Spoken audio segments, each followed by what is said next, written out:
name is Benjamin Wickham. I'm a specialist in the U.S. Army Caisson Platoon. I'm a military horseman.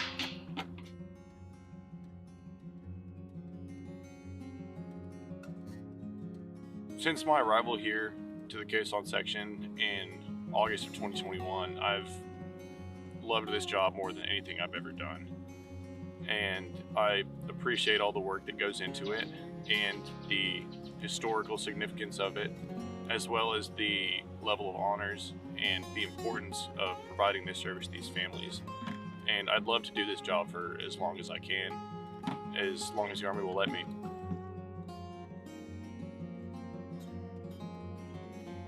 This is Block and McCall, the two 3-year-old pure Percheron.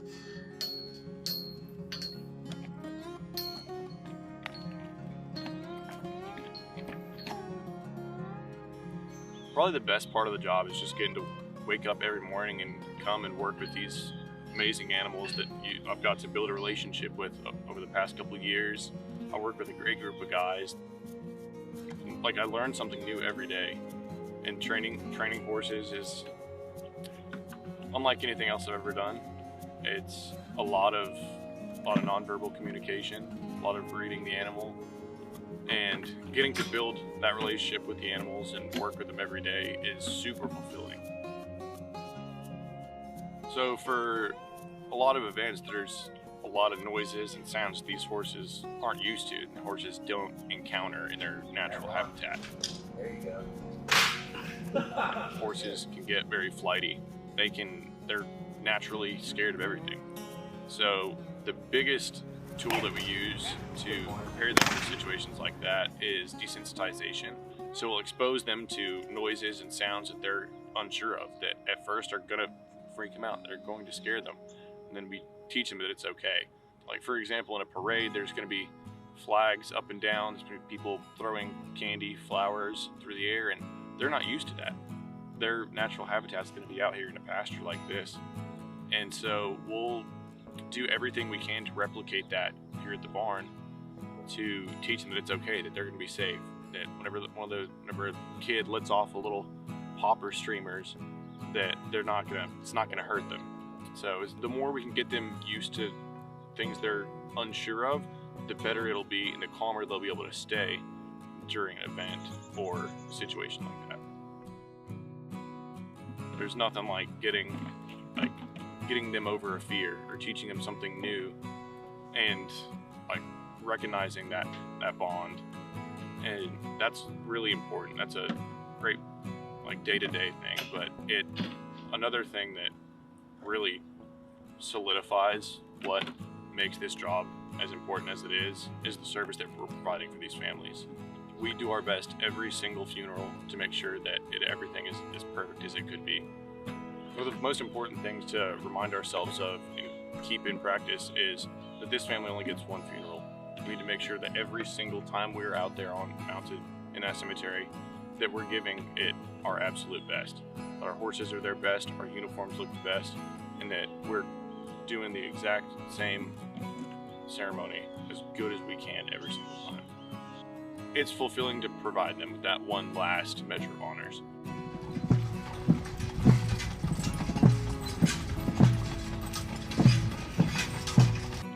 Working with animals of this size, there's always an inherent risk. Being around anything with a mind of its own, it's upwards of 1,500 pounds, as most of our horses are. I've encountered a decent amount of injuries myself. You're gonna get stepped on, you're gonna get kicked from time to time. It's not a common occurrence, but it does happen. I've been kicked in the hand, broken a couple fingers. I've been bucked off while doing training for sometimes you have to put these horses into situations they're not comfortable with. It's part of training. It's part of getting them used to it, and sometimes you do get hurt.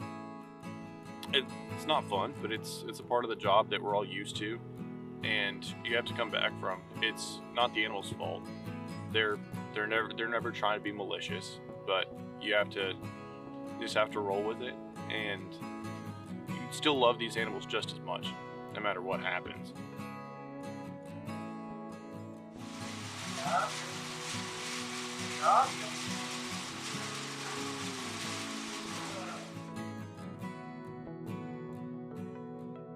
So here it's only the 6 or 7 of us, our horse trainer, our head trainer, and our herd manager.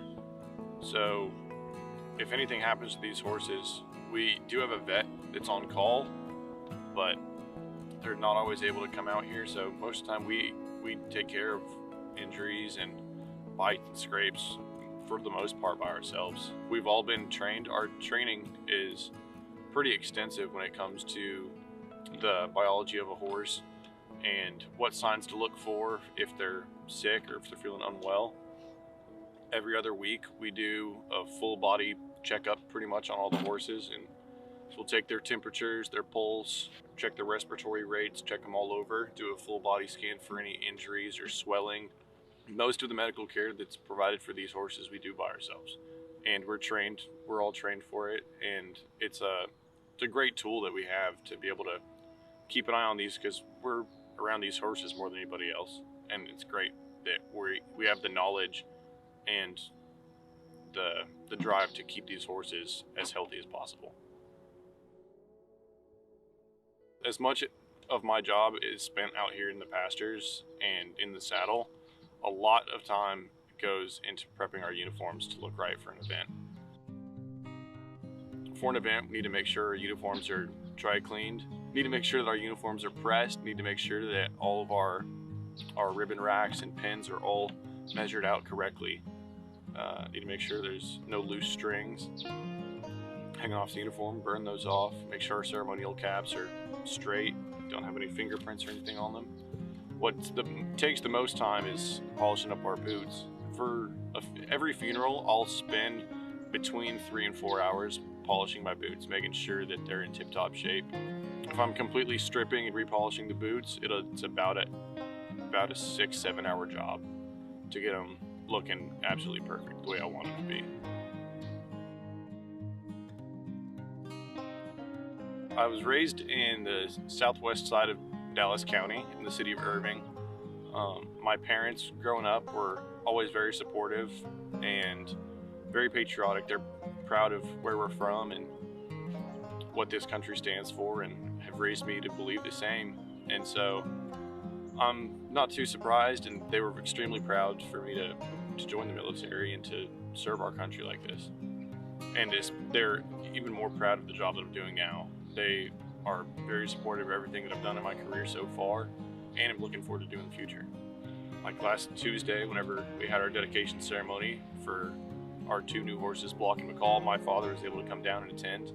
And it's really meaningful to have them there supporting me in person and getting to see what I do. It's really cool.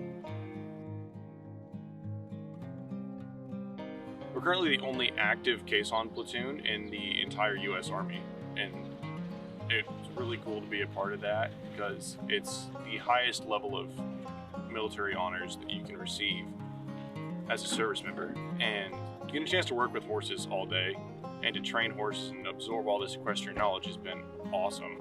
I couldn't wait to be a part of that. And it's also equally as meaningful to get to provide this service to the families of our fallen service members.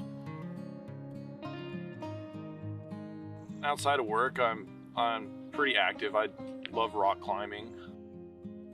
Ride and train horses outside of work as well as kind of a hobby.